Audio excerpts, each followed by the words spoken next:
we're very happy that at this particular air show here, AirVenture 2009, our very good friends at Aviators Hotline, aviatorshotline.com, are supporting us in the mall and helping us produce this video today. You can find all kinds of airplanes for sale and information at aviatorshotline.com.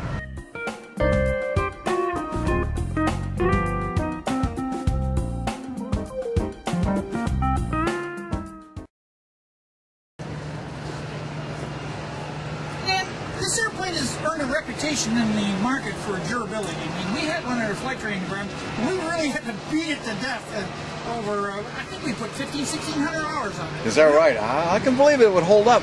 This is one of our only airplanes in the whole LSA segment, I believe the only one, that has also earned Part 23 approval in a slightly different configuration. But the point is, it was able to pass one of the most difficult standards in all of aviation. So really, when it came time for light sport aircraft, piece of cake to get the approval.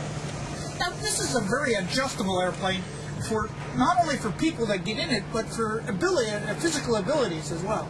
Well, you notice there, you may be able to tell that the seats don't move, but the rudder pedals do. So yeah, it fits a lot of different size people, but it's got kind of a little bit of a different look here. Besides the fact that I've always loved the way it has all the controls right here in an easy reach, kind of like those fighter pilots and all that stuff they've got right there. But then you've got this thing, which speaks to the point you mentioned about the folks at Able Flight, ABLE Flight, who do such a nice job with helping to train folks with disabilities. People with disabilities can fly this airplane by using the hand control. Of course, you've got your regular stick here that does all the things you would expect, but if you don't have the use of your legs, how do you steer the airplane?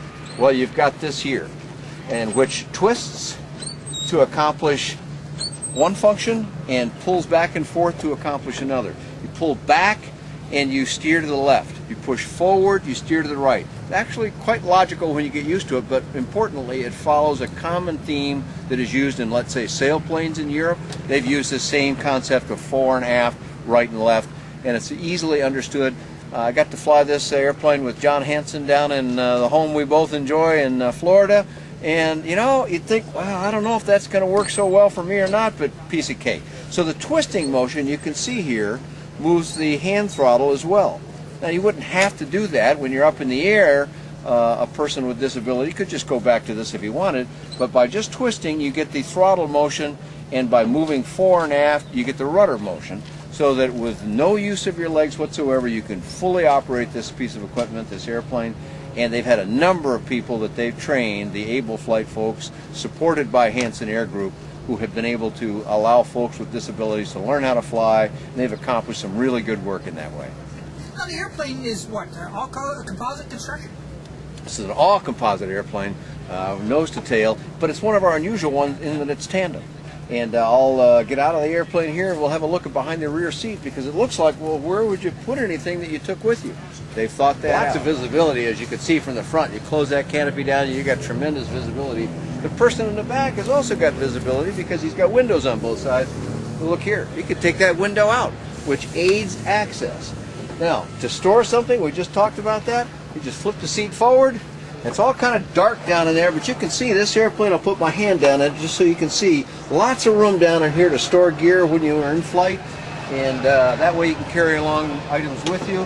Put the seat back, put the seat belts on, you're ready to go. Have a nice flight in this airplane with your gear along with you. Another thing about that rear seat, Dan, for the pilot in the back as an instructor, it's higher than the seat in the front, so that the instructor can actually see over the student's head. It's a great observation, Dave, because otherwise in a tandem airplane, for example, some of the Cubs, the instructor in the back is kind of looking around trying to see what's going on, can't see the instruments so well either, and can't watch his student operate the airplane.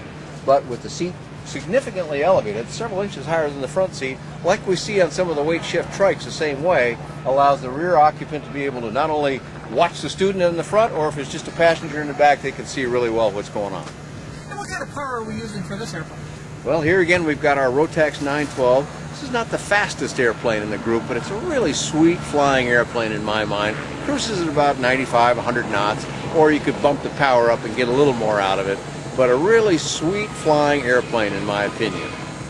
And if we want to get more information on this or the Able Flight or the Hansen Group, where would we go? Well, they've got 3 different airplanes we mentioned earlier. They've got the Peregrine, they've got this nice Skyarrow 600, and they've got the FK9 in turn from Germany, from Italy, and from Germany again on the FK9, and you can find out about all three of them at HansenAirgroup.com. That's Hansen Airgroup.com.